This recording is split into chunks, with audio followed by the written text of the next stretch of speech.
the piano with freedom and ease requires inclusive awareness. And simply put, that means being able to pay attention to a lot of different things at the same time. One of the biggest complaints that I hear is that it's very overwhelming to pay attention to all of the things at the same time. You've got notes, fingering, rhythm, dynamics, articulation, pedaling. There's so many things to focus on. And because you naturally can't focus on all of those things from the very beginning stages, it can feel like it takes a long time to develop that skill of inclusive awareness where you have space in your brain to pay attention to all of those things at the same time. And when you set out to learn a piece, it's actually not really possible to have true inclusive awareness until the later stages of learning that piece. But there's one piano practice technique that is often overlooked that you can use to jumpstart your ability to develop that inclusive awareness. This practice technique really has endless lists of benefits and ways that it can really help you take your playing to the next level. So I'm going to share it with you, and then I want you to stay tuned to the end of the video because I'm also going to tell you why. And knowing the why behind what you're doing is really helpful because it can motivate you to keep doing it when you really understand how it's going to benefit you. So the most overlooked piano practice technique that I want you to start utilizing right now is recording yourself. Now there's two ways that I want you to utilize this.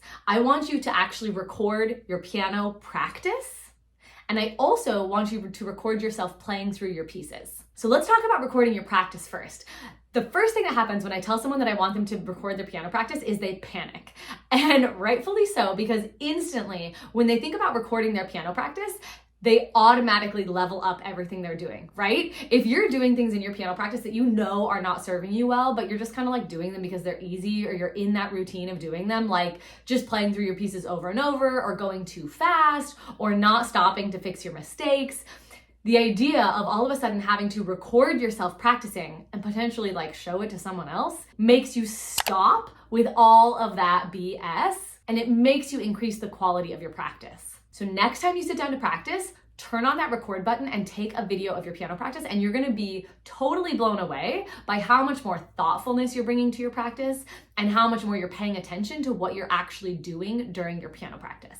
Now, if you want to make that exercise work even more, then as soon as you're done and you press the stop record button, I want you to actually write out a list of all of the things you noticed that were different in that piano practice session than your other piano practice sessions. So were you going slower? Or were you doing more repetitions? Or were you more mindful of the mistakes that you were making? Write out the list and then use that to make the practice session after today's even better. Now, when you record yourself playing through a piece, there's going to be a ton of amazing things that happen. So the first thing that happens when you press record to play through a piece is you're going to probably get a little bit nervous, and you are going to make mistakes you might not otherwise make. It'll feel kind of like a mini performance, or for some of you, it might even feel like a bigger deal than a performance.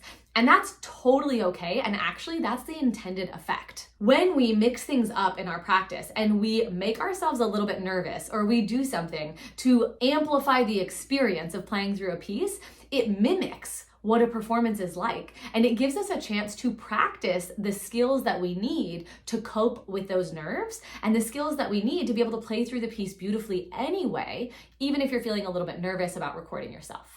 Now, as you press record and you play through your piece, your goal is going to be to play from the beginning to the end without stopping. And this gives you a chance to really work on a skill set that a lot of people skip over, which is just playing through a piece with freedom and ease, right? If that is your ultimate goal and you want to be able to play through a piece beautifully, you have to actually give yourself a chance to practice playing through the piece beautifully, which means letting your mistakes go, not starting over, not going back to fix wrong notes, and simply starting on beat one and ending in the last measure. And when the camera is on, it's almost like someone's watching you and double checking that you're not going to do those things. And so it holds you accountable to a different level than just playing through your piece without recording yourself. Once you're done recording yourself, this is where a lot of the magic happens. You are actually going to watch your recording. And what I want you to do is start by saying at least 3 positive things that you notice about your recording. You're going to watch with an encouraging ear, and you're going to notice what you did well in that playthrough.